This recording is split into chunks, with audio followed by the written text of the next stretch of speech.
अमेरिकेचे राष्ट्राध्यक्ष Donald Trump हे पुन्हा एकदा हल्ल्यातून वाचले आहेत। व्हाईट हाऊस करस्पॉन्डंट डिनरमध्ये गोळीबाराची घटना घडली। या कार्यक्रमात ट्रम्प त्यांच्या पत्नी मेलानिया, उपराष्ट्राध्यक्ष जेडी व्हेन्स उपस्थित होते। त्यानंतर हल्लेखोराला ठार करण्यात आल्याची माहिती मिळते आहे।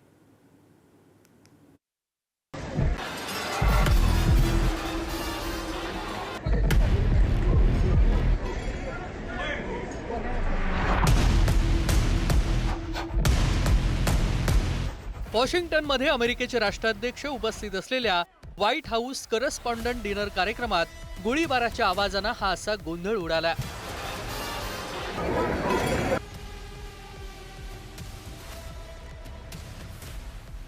यानंतर कार्यक्रमात सहभागी असलेले डोनाल्ड ट्रम्प यांच्या पत्नी मेलानिया, उपराष्ट्राध्यक्ष व्हेन्स यांना सुरक्षा रक्षकांनी तातडीने सुरक्षित स्थळी हलवलं। हल्लेखोरानं हॉटेलच्या बॉलरूम बाहेर गोळीबार केला। ट्रम्प आणि पाहुणे बॉलरूम मध्ये होते। हल्लेखोरानं एका सुरक्षा अधिकाऱ्यावर गोळीबार केला, मात्र सुरक्षा रक्षकानं बुलेट प्रूफ जॅकेट घातलं असल्यानं तो बचावलाय। या घटनेनं सुरक्षा यंत्रणांची धावपळ उडाली। हल्लेखोराला पकडण्यात आल्याचं सांगण्यात येतंय। त्यापूर्वी हल्लेखोराला ठार मारण्यात आल्याची माहिती होती। घटनेनंतर 1.5 तासांनी ट्रम्प यांनी पत्रकार परिषद घेत हा अमेरिकेच्या संविधानावर हल्ला असल्याचं सांगितलंय। A tape showing the violence of this thug that attacked our Constitution, and also showing how quickly Secret Service and law enforcement acted on our country's behalf. Really did a great job. One officer was shot, but saved by the fact that he was wearing obviously a very good bulletproof vest. He was shot from very close distance with a very powerful gun, and the vest did the job. I just spoke to the officer and he's doing great. He's great shape. वॉशिंग्टनच्या Hilton हॉटेलमध्ये या कार्यक्रमासाठी अनेक मान्यवर नेते उपस्थित होते। गोळीबाराचा आवाज ऐकल्यानंतर सर्व मान्यवर टेबलाखाली लपले। बॉलरूम बाहेर करण्यात आलेल्या गोळीबारात 7 राउंड फायर करण्यात आल्याचं सांगण्यात येतंय।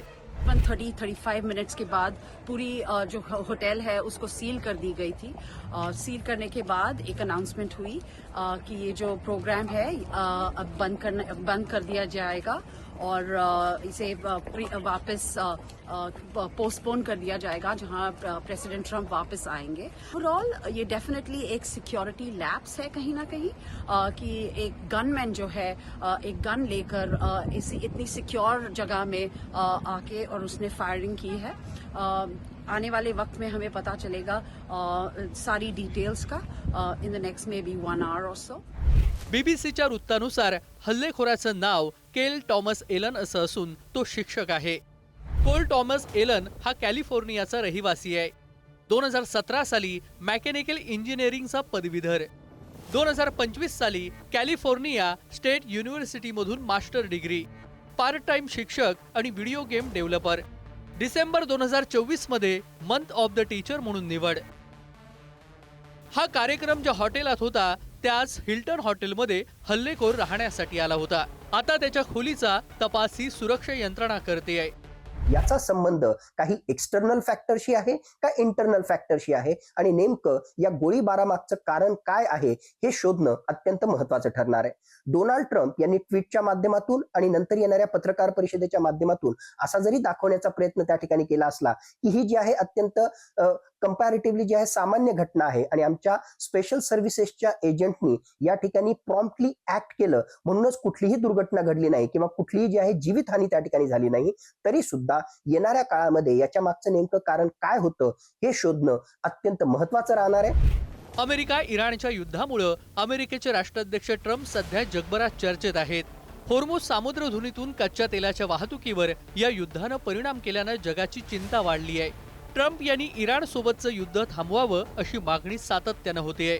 अमेरिकेत देखील ट्रम्प यांच्या विरोधात असंतोष पाहायला मिळतोय। अशा स्थितीत ट्रम्प यांच्या कार्यक्रमात झालेल्या गोळीबारानं अनेक प्रश्न उपस्थित करण्यात आले आहेत। 2024 साली अमेरिकेतील निवडणुकीपूर्वीही ट्रम्प यांच्यावर गोळीबार झाला होता।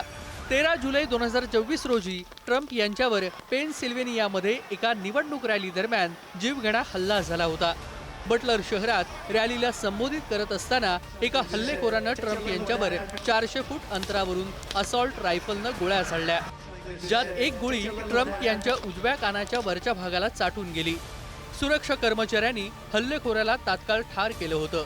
आता पुन्हा एकदा ट्रम्प सहभागी असलेल्या कार्यक्रमात गोळीबाराची घटना घडली आहे।